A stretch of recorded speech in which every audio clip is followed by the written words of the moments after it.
Hello and welcome to Sportish, where we look at life through the lens of sport. My name is Georgie Trickett and we're coming to you today with another sports short. And look, we would be lying if we didn't tell you that this is one of the things that is raised most with Libby and I around the traps, whether we're speaking with the school, with a club, with parents, if we're looking at our DMs. One of the biggest issues that gets flagged with us is how parents are behaving on the sidelines.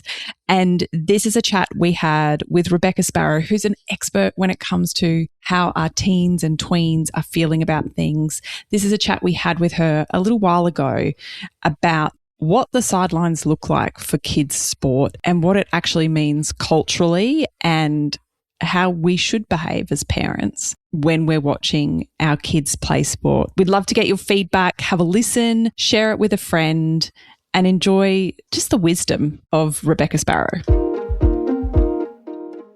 As parents, we've got our eye on the wrong prize.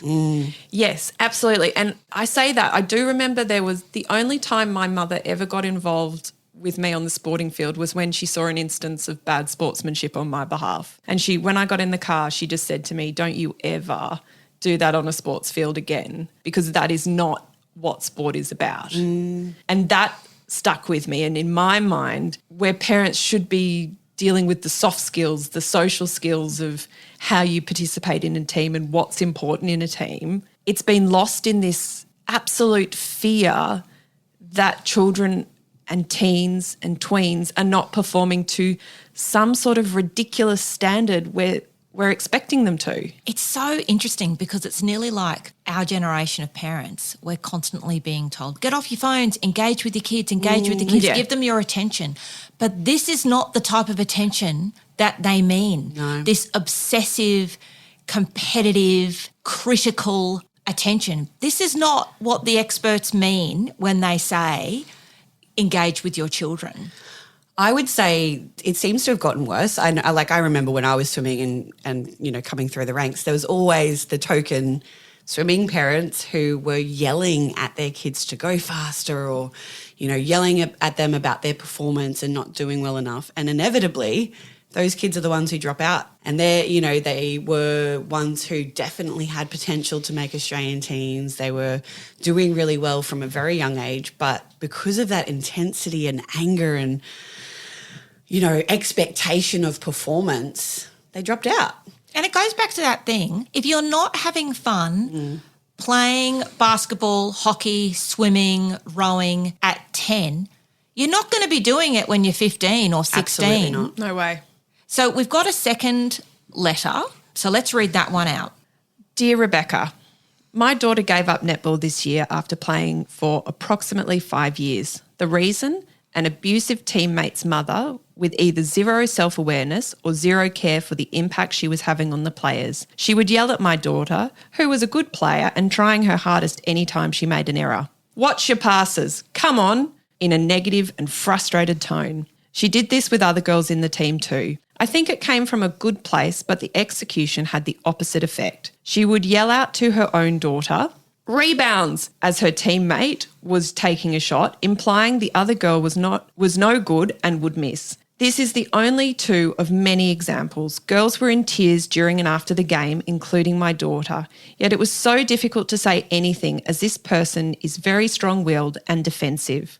We advised the coach, who sent out a general reminder to all parents but had no discussion with the mother. Also, her daughter made mistakes on the court, but I would never yell out, "Watch your shots," when she missed a shot on goal or "come on" in an abusive, negative tone. It's ridiculous that she thinks it's okay to behave this way. So my daughter lost her love of playing netball and left the sport. But she loves her footy and is playing Oztag, League Tag, tackle footy all year round.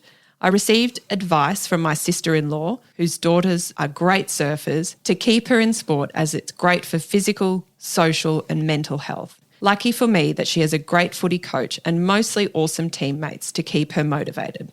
That's nice that she's staying in sport. Thank goodness. We're so lucky. But it's not often the case. I'm still in shock with all of this because to think that the parents of the kids on your team are yelling out abuse. And I sort of think, at what point, there's clearly a disconnect happening here that I want the parents to think about. How do you think your child feels having you yell, feedback, criticism? I think even over the top cheering. I think all of it can be humiliating for children. And can I just say, from a parent's perspective of young children now who are coming into sport, and who was someone who was incredibly competitive my whole life, I understand the urge to give feedback. I understand it. Like, I genuinely do. But you have to know when and how and what to say that will actually impact in a positive way, rather than pushing these kids and teens and tweens out of sport. What would you say to parents listening who are like, okay, what are we meant to do? Like, what are we meant to say? Yeah, what are we meant to say?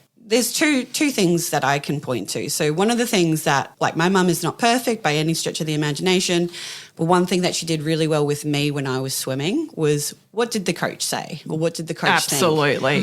How did they say that you went? How did you feel? Did you enjoy that race, or did you enjoy that game? That is so clever, because what you're doing is you're opening up a conversation with the child, you're helping them to process any feedback the coach has given them, and you're creating a dialogue with them around sport. So you've got that outlet then as a parent to think, okay, I've helped my child in this sport, but the advice hasn't come from you. Yes. And even if you were an Olympian in swimming. I don't know anything about netball. But if you're an Olympian in swimming and you're talking to your child about swimming, I hate to tell you, but you're not the person to coach your child. As incredibly difficult as that might be, unless they come to you, you're not to sit there and say, you just need to lift your elbow a little bit more and like kick your... Oh, okay. Not supposed to do that. Good to know.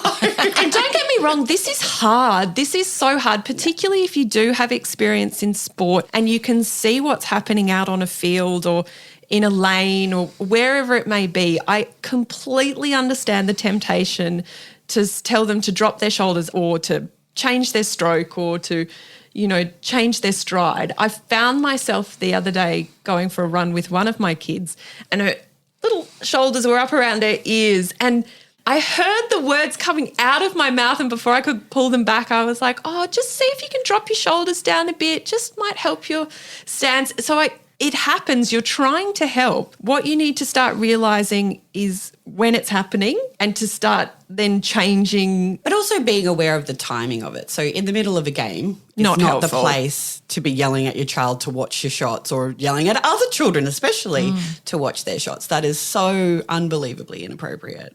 And it's understanding when those times are and how to navigate those conversations. The other great piece of advice from Ben Crow, he said the greatest 6 words a parent or coach can say to their child is, I love to watch you play. And I have just taken that on wholeheartedly because for kids and teens and tweens to know that their parent just loves watching them play, I think is the greatest reward for being involved in sport. And I think if as a parent and even some coaches, I'm just going to put that out there, if you are finding yourself getting so worked up and aggro and yelling feedback, I think it would be wise to do a bit of self-reflection as to why does this mean so much to you? Why does your child's team need to win? And what does that mean to you? What do you think is going to happen? What do you think is going to be somehow guaranteed? Because there's, a lot of ego caught up in this idea that our children need to be on a winning team. They cannot possibly lose because something's at stake. Well, what is actually at stake? I love that idea of self-reflection because it comes down to our experiences and what maybe we expected of ourselves or what was expected of us as kids, and then we kind of just play that out. So why are we so invested? I really like something that Brené Brown talks about, which is that idea of fear versus mastery and coming at something with a sense of fear. If I don't do this and if I don't get it right, what's going to happen, and that having that urgency about it. And I think that's something that parents are putting onto their children. Whereas if you take the idea of mastery, you understand that this is going to take lots of time, lots of mistakes, lots of investment, and it all of a sudden just takes the pressure off. It's not about how quickly can I make that team, how quickly can I excel through my sport. It's about nurturing that love of the game, nurturing the development of skills in a game, and nurturing a love of sport. And that may not be in the sport your child is currently playing. That might not be. I mean, that's the thing. You don't have to be in a winning team to get a whole lot out of sport. No way. And that's the mistake we're making. We're acting as if this is only going to mean something if they get the trophy at the end. If we win. If we win. And if you don't win, then it's all been pointless. But that's actually not. We know all of the research is there about all of the skills, you know, taking feedback, working as part of a team, turning up even when you don't want to turn up, all of that stuff is equipping our kids with skills, learning to be a gracious loser and a gracious winner, all of that. They're still learning all of that stuff. It's very interesting. But I would also add that, and I said this, I touched on this earlier, but if you are the parent who's going crazy with cheering, even on the sideline. So maybe you're listening to this thinking, well, that's not me because I'm only positive. I'm very happy. I'm happy and clapping all the time. Yeah, all the time and yelling out support. I want you to ask your child how they feel about that. Yes. Because they actually still may find that really embarrassing that you are the parent going completely berserk on the sidelines. And also, when you do that and you think you're doing the right thing, you're actually drawing focus. So people are looking at you. I just think, let's just watch them play. Let's just watch them play and be there and clap when there's a goal or whatever. But we don't have to make it about us. Thank you so much for listening to this episode of Sportish. You can hear chats like this all throughout our feed. Go back, have a look. There's some great conversations that we had in 2025 with lots of different people, sometimes about kids sport, sometimes about elite sport. We make sure we cover it off from all ends of the spectrum. We will be back in your ears next week and we'll see you then. Bye.